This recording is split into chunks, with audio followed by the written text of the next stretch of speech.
Jamaah yang dimuliakan Allah Subhanahu wa taala, sampai pula kita pada bab toharoh. Bab ini adalah salah satu bab yang paling penting, pondasi dari semua ibadah yang akan kita bahas di kemudian hari. Kalau toharohnya kita ini berantakan, maka semua ibadah kita tidak dianggap. Betul sabda Rasulullah Sallallahu Alaihi Wasallam, dan sering saya sampaikan di majelis mulia ini, wailul lil aqab minan nar. Betapa banyak orang masuk neraka gara-gara tumitnya. Ya Rasulullah, tumit sedikit. Iya, gara-gara wudhunya nggak benar. Kita sampai pada bab toharoh. Ulama fikih itu senantiasa kalau dia itu menempatkan bab-bab ibadah dalam kitab-kitab fikih, baik yang turras, yang tradisional maupun yang modern kontemporer, selalu menempatkan toharoh di bab paling depan. Makanya sebelum membahas tentang gimana sholat yang benar, gimana nanti munakahat bab nikah, bagaimana muamalah jual beli yang benar, wudhunya benerin dulu, toharohnya yang benar dulu. Kenapa? Dari situ, berangkat dari situ kita bisa membereskan ibadah-ibadah yang lain. Dan betapa banyak ibadah yang bergantung dengan toharoh. Karena itu kami ingin menebalkan informasi tentang toharoh ini. Dari toharoh kalau sudah benar, insya Allah belakangnya kita akan beresin, kita rapikan, insya Allah ibadah kita diterima di sisi Allah Subhanahu wa taala. Toharoh itu bahasa Arab, artinya bersuci. Nama babnya at-toharoh. At-toharoh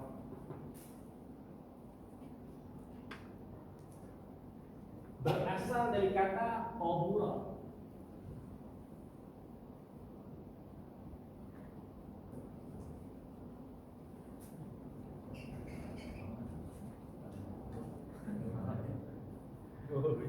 Juga mau cari masalah ya. Iya. Ada yang ini. Nah, tohura. Tohura artinya bersuci atau toharo, bisa juga dari toharo, artinya membersihkan. Orang yang bersih disebut dengan tohir, orang yang suci disebut dengan tohir.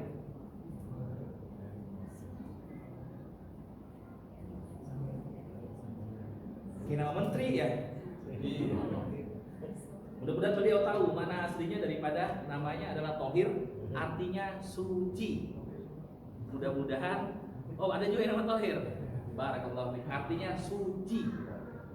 Ya, arti tohir adalah suci. Subjek yang suci namanya tohir. Toharoh ini penting sekali karena dia menjadi pondasi ibadah-ibadah yang lain. Nah, dalam fikih, dalam ajaran agama Islam, jadi toharoh itu dibagi menjadi dua. Secara harfiah, secara etimologi, ada toharoh secara hissiyan. Ini ya hissiyan, bahasanya begini, hissiyan. Ada yang maknawiyan.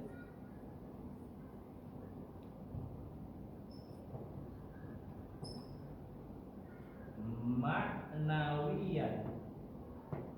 Nah, ini namanya jadi kata kerja, ya. Isimnya, kata bendanya adalah toharoh. Ini bersuci, mensucikan, dan tohir ini artinya suci, toharoh ini bersuci. Baik. Ada dua kategori dalam bersuci. Ada yang pertama hissiyan. Ini yang kasat mata. Yang kasat mata. Yang kedua maknawiyan secara makna. Tentunya ini yang tidak kasat mata.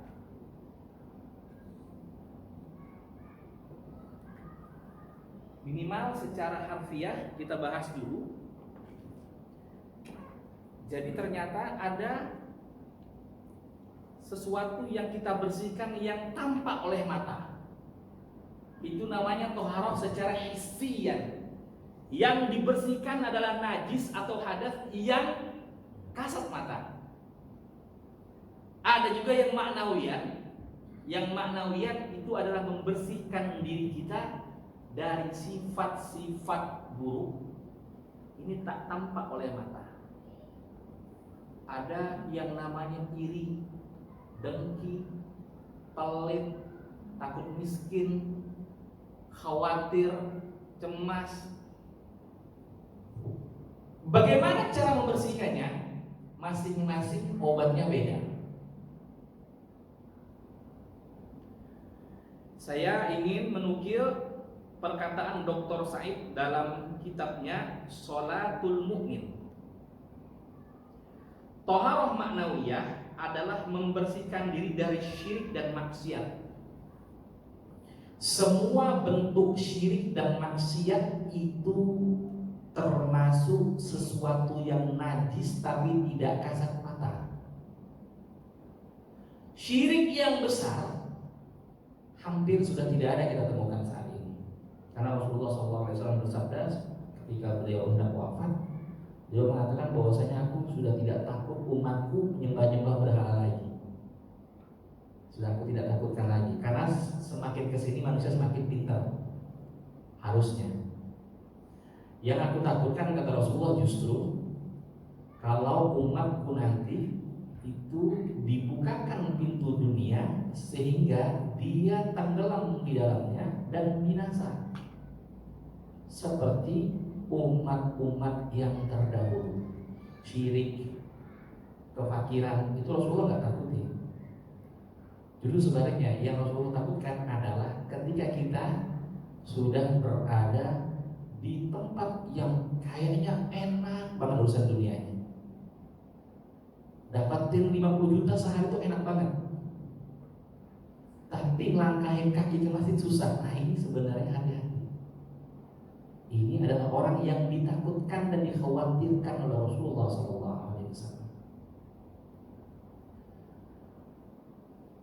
Materi itu tidak pernah menjadi ukuran Allah cinta atau tidak kepada hambanya, karena memang dunia itu beserta isinya tidak berharga di hadapan Allah. Kalau berharga pasti orang-orang yang beriman, orang-orang yang paling banyak dikasih. Tapi karena tidak terlalu penting bagi Allah, maka suka-suka Allah kasih. Ada yang gak terlalu rajin kerja dikasih kaya. Ada yang kerjanya dari pagi ketemu pagi, begitu-begitu aja. Karena memang suka-suka Allah. Dan itu bukan ukuran kita dicintai oleh Allah. Dan saya tidak suka statement dan mungkin dipastikan tidak benar. Semakin rajin ibadahnya, semakin lancar rezekinya. Gak ada hubungannya sebenarnya. Ya, itu suka-suka Allah ngasih. Tapi orang yang semakin dekat kepada Allah, semakin bahagia, semakin tenang hidupnya, benar. Ya mungkin salah satu yang bikin kita tenang kan, buat bulan depan sudah ada duitnya misalnya, bikin kita tenang. Makanya ke masjid enak, belajar di sini enak, nggak bikin BPKB yang disekolahin, nggak mikirin surat tanah yang disekolahin, tenang aja hidupnya. Kalau itu jaminan dari Allah, siapapun yang dekat kepada Allah pasti tenang hidupnya. Dengan apa kita tenang? Nah makanya kita di atas umur 40-50 tahun ini rugi sekali kalau kita masih mencari kebahagiaan kepada sesuatu yang bersifat bendawi. Kita nih dapat duit baru bisa tenang, baru bahagia, rugi. Baru makan di hotel berbintang 5 baru merasa senang, rugi. Karena seiring waktu berjalan, fisik kita ini nanti tidak akan mampu menerima sesuatu yang sifatnya bendawi. Umur udah 70-80 tahun, kasih makanan kaviar yang paling mahal, udah gak enak. Udah ada yang merasa kaviar di sini. Katanya makanan paling mahal di dunia, nggak tahu rasanya kayak apa itu. Kayaknya masih enak bubur ayam. Sering kita ini dipoles dengan look yang seolah-olah mahal dan sebagainya. Saya ini termasuk perut dan selera celele. Jadi mau dikasih bintang 5, dikasih makanan ini, tetap bubur ayam, mie ayam, celele. Udah pasti halalnya, ya. Udah pasti bisa membantu saudara kita. Dan kita niatkan juga mudah-mudahan dengan kita membeli dagangannya, dia bisa beli biaya zakat setiap tahun. Itu banyak itu niat kita. Ketimbang yang hotel-hotel berbintang 5. Belum lama saya cerita ya, sedikit di Bali ada acara di hostel di salah satu hotel, makan ya, makanya fine dining lah bahasanya Pak Sugeng, fine dining lah istilah mereka. Saya bilang enakan saya makan nasi goreng duluan. Fine dining udah selesai, keluar appetizer semua, keluar dessert selesai, baru makan selesai semuanya, baru ada yang ngasih tahu, Pak tadi itu salah satu menunya adalah daging mentah. Saya balik semua loh. Saat itu bilang perut celele dikasih yang begitu-gituan, nggak bisa. Ya ada orang yang seperti itu. Nah kita pun rugi, Pak. Kita rugi. Kalau kita nunggu sesuatu yang sifatnya bendawi baru kita senang, rugi. Karena di usia 80, 70 itu nggak terima lagi hal yang begitu. Nikmatnya apa? Nikmatilah sesuatu yang sifatnya adalah non bendawi. Enak baca Quran, enak zikir malam-malam, enak tahajud. Nikmatnya kita bangun sebelum sholat subuh, itu nikmat sekali. Nah kalau kita bisa mencicipi nikmatnya kayak begini, hal-hal yang duniawi itu ada nggak ada, kita menumpang aja, enak hidupnya, anteng hidupnya. Ini yang harus kita sucikan setiap kita bertahan.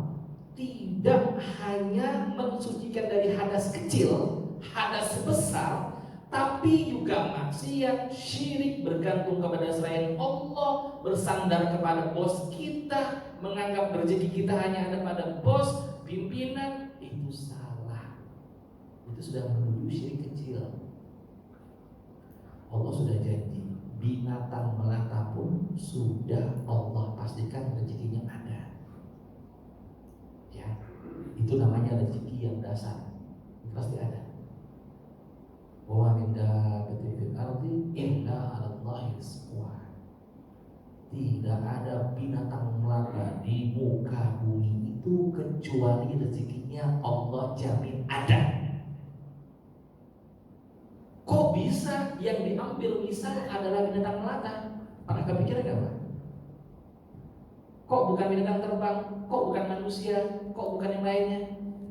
Karena menurut penelitian, yang paling susah cari makan itu binatang melata.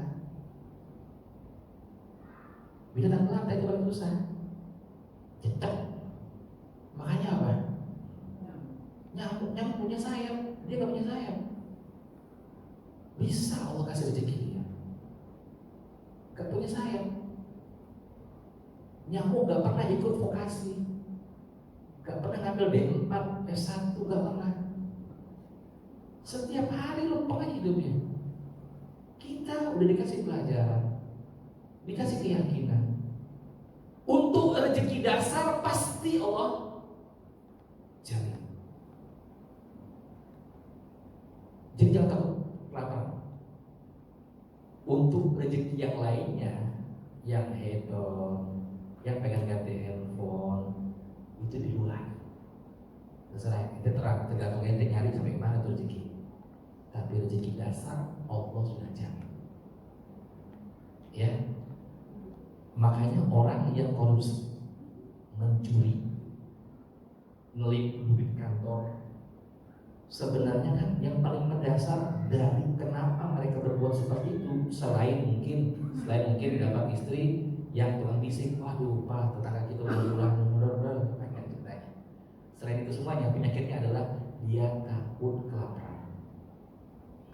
miskin. Takut di sini lebih bahaya dari miskin itu sendiri. Ya, takut di sini lebih berbahaya dari miskin itu sendiri. Takut besok gak makan itu lebih berbahaya dari kelaparan itu sendiri. Padahal Allah udah janji, udah pasti. Kalau kita sudah dari awal ini udah salah, Allah tersinggung. Aku yang ciptain makhluk, apa iya aku gak kasih makan? Kita miara ikan aja bisa kasih makan. Di rumah ada pet, misalnya ada kucing, kita kasih makan. Apalagi manusia. Dengan kekayaan Allah Subhanahu wa taala, maha kaya Allah Subhanahu wa taala. Jadi kalau ada penyakit seperti ini ketika kita bertoharoh, sebersih mungkin kita hilangkan. Jadi toharoh itu tidak hanya yang kasat mata, tapi juga yang tak kasat mata ini kita bersihkan sebersih-bersihnya. Itu makna daripada kita toharoh secara maknawi. Ketika kita ngambil wudhu, kita niatkan hilangkan semua penyakit syirik, maksiat, keinginan jauh dari Allah Subhanahu wa taala, dosa dan sebagainya. Ini kita lunturkan seiring dengan jatuhnya air wudhu. Ini yang maknawi. Nah, yang hissi, yaitu yang kasat mata, adalah membersihkan diri dari hadas dan najis, menjaga kesucian jasmani dari kotoran dan najis dengan cara bersuci, yaitu seperti wudhu, mandi junub dan tayamum. Nah, ini yang disebut dengan hissi, yang kelihatan. Jadi gini, salah satu nikmatnya kita beragama Islam ini adalah kita sangat concern dengan kesucian dan kebersihan. Minimal kita cuci muka itu 5 kali sehari, bayangin. Minimal 5 kali sehari. Ya, jadi sebenarnya kalau rajin wudhu itu skincare nomor sekian sebenarnya. Ya, karena manusia itu pada aslinya ini saya jujur ya bicara dari dokter kulit, dokter Tompi, hanya butuh pelengkap dan sedikit nah itulah itu. Selebihnya Allah sudah ciptakan di dalam kulit manusia itu betapa hebatnya mereka bisa mengganti sel-sel yang mati. Tinggal sering-sering dulu. Jadi itu benar kalau sering dulu menjaga kelembapan kulit dan sebagainya, ini jauh lebih cukup untuk menjaga kulit yang sehat. Cuma kan orang sekarang pengennya yang instan, gesek terus sama sunscreen apa segala macam, sunblock macam-macam masukin sekarang. Sampai apa? Kulitnya memang putih tapi itu tipis. Gesek terus. Kita sudah punya yang alami tapi sabar. Termasuk dengan cara berwudu, bersuci.